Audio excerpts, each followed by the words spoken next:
మరో బ్రేకింగ్ కేంద్ర ప్రభుత్వం సంచలన నిర్ణయం తీసుకుంది. భారత రెజ్లింగ్ సమాఖ్య నూతన బాడీని రద్దు చేసింది. నూతనంగా ఎన్నికైనటువంటి రెజ్లింగ్ బాడీని రద్దు చేస్తూ నిర్ణయం తీసుకుంది.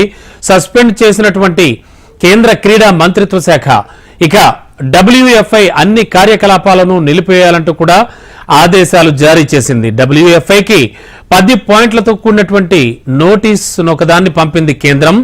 లైంగిక వేధింపుల ఆరోపణలు ఎదుర్కొంటున్నటువంటి బ్రిజ్ భూషణ్ సన్నిహితుడు సంజయ్ సింగ్ WFI అధ్యక్షుడు కావడం పట్ల రెజ్లర్లంతా కూడా నిరసన తెలియజేస్తూ ఉన్నారు. ఒక్కొక్కరు వారికి వచ్చిన అవార్డులు కూడా వెనక్కి తిరిగిచ్చేస్తూ ఉన్నారు. ఈ నేపథ్యంలో ఇక ఇటీవల కాలంలో చూస్తే WFI అధ్యక్ష ఎన్నికల అనంతరం రెజ్లింగ్ నుంచి సాక్షి మాలిక్ తప్పుకున్నారు.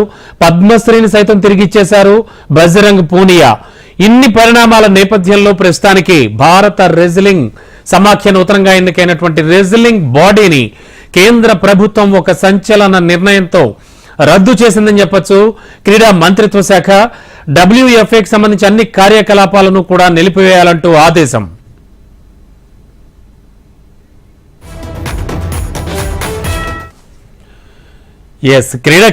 కేంద్ర క్రీడా మంత్రిత్వ శాఖ తీసుకున్నటువంటి సంచలన నిర్ణయానికి సంబంధించి మరింత అదనపు సమాచారం అందించడానికి ఢిల్లీ నుంచి మా కరెస్పాండెంట్ శిరీష్ సిద్ధంగా ఉన్నారు. శిరీష్, ఏమిటి సంచలన నిర్ణయంగా చెప్తూ ఉన్నారు అండ్ క్రీడా మంత్రిత్వ శాఖ తీసుకున్న నిర్ణయాలు ఏవేంటి అసలు? Ramana, wrestling federation of India సంబంధించి ఆది నుంచి కూడా వివాదాస్పదమవుతూ వస్తుంది. దీనికి సంబంధించి పెద్ద ఎత్తున ఆందోళనలు దేశవ్యాప్తంగా కూడా నిరసనలనేది కూడా మిన్నంటాయి. ఆ తర్వాత రెజ్లింగ్ భారతదేశం తరఫున ప్రాతినిధ్యం వహించిన రెజ్లింగ్ క్రీడాకారులు ఎవరైతే ఉన్నారో జంతర్ మంతర్ వేదికగా చాలా రోజుల పాటు ధర్నా అనేది కూడా నిర్వహించారు. గత రెజ్లింగ్ ఫెడరేషన్ ఆఫ్ ఇండియా అధ్యక్షుడు బ్రిజ్ భూషణ్ శరణ్ సింగ్ లైంగిక వేధింపులకు పాల్పడ్డాడని చెప్పేసి పలువురు క్రీడాకారులు ఆరోపించడంతో ఈ వివాదం అనేది కూడా నెలకొంది. కేంద్ర ప్రభుత్వం జోక్యం చేసుకుని ఇద్దరి మధ్య సయోధ్య కుదిర్చేందుకు ప్రయత్నం కూడా చేసింది. కానీ బ్రిజ్ భూషణ్ శరణ్ సింగ్ ను బాధితుల నుంచి తప్పించేంత వరకు కూడా తమ వెనక్కి తగ్గేది లేదని చెప్పేసి కూడా క్రీడాకారులు భీష్మించుకొని కూర్చోవడంతో ఇరు వర్గాల మధ్య చర్చలేంటి కూడా జరిపారు. చివరికి ప్రధాని జోక్యంతో బ్రిజ్ భూషణ్ శరణ్ సింగ్ తన పదవికి రాజీనామా చేశారు. ఆ తర్వాత రెజ్లింగ్ ఫెడరేషన్ ఆఫ్ ఇండియాకు ఎన్నికలన్నింటి కూడా నిర్వహించడం జరిగింది. అయితే తాజాగా జరిగిన ఎన్నికల్లో wrestling federation of India chief గా బ్రిజ్ భూషణ్ శరణ్ సింగ్ యొక్క అనుచరుడు ఎన్నిక కావడంతో మళ్లీ తిరిగి వివాదం అనేది కూడా మొదలైంది. అయితే అతను వెనక అధ్యక్షుడిగా కొనసాగినట్లయితే తమ దేశానికి ప్రాతినిధ్యం వహించమని చెప్పేసి బజరంగ్ పూనియా, సాక్షి మాలిక్ లాంటి వాళ్ళు రెజ్లింగ్ నుంచి రిటైర్మెంట్ ప్రకటించడంతో పాటుగా తమకు ఇచ్చిన పథకాలను వెనక్కి ఇచ్చే ప్రయత్నం కూడా చేశారు. ప్రధాని నివాసం ముందు కూడా కొంత గందరగోళమైన పరిస్థితి కూడా నెలకొంది. క్రీడాకారులు అక్కడికి చేరుకుని పథకాలని వాపసు ఇచ్చే ప్రయత్నం కూడా చేయడంతో కొంత ఉద్రిక్తతలు కూడా చోటు చేసుకున్నాయి. అయితే ప్రస్తుతం ఈ జరుగుతున్న పరిణామాలన్నింటినీ కూడా విపక్షాలు తమకు అనుకూలంగా మలుచుకునే ప్రయత్నం చేశారు. ప్రియాంక గాంధీ ఈ క్రీడాకారులను కలిసి తన సంఘీభావం కూడా ప్రకటించడం కూడా జరిగింది. సో మొత్తం మీద కూడా లోక్సభ ఎన్నికలు జరగనున్న నేపథ్యంలో ఇది వివాదాస్పదం కాకుండా ఉండేందుకు కేంద్ర ప్రభుత్వం ఒక సంచలన నిర్ణయం కూడా తీసుకుంది. ప్రధాని సూచన మేరకు కేంద్ర క్రీడా మంత్రిత్వ శాఖ తాజాగా ఎన్నికైన ఏదైతే wrestling federation of India body ఏదైతే ఉందో ఆ మొత్తాన్ని కూడా కార్యవర్గాన్ని కూడా రద్దు చేస్తూ రెజ్లింగ్ ఫెడరేషన్ మొత్తాన్ని కూడా తన చేతుల్లోకి తీసుకోవడం కూడా జరిగింది. సో మొత్తం మీద కూడా క్రీడాకారుల యొక్క నిరసనకు కేంద్ర ప్రభుత్వం తలొగ్గిందని చెప్పేసి కూడా చెప్పొచ్చు.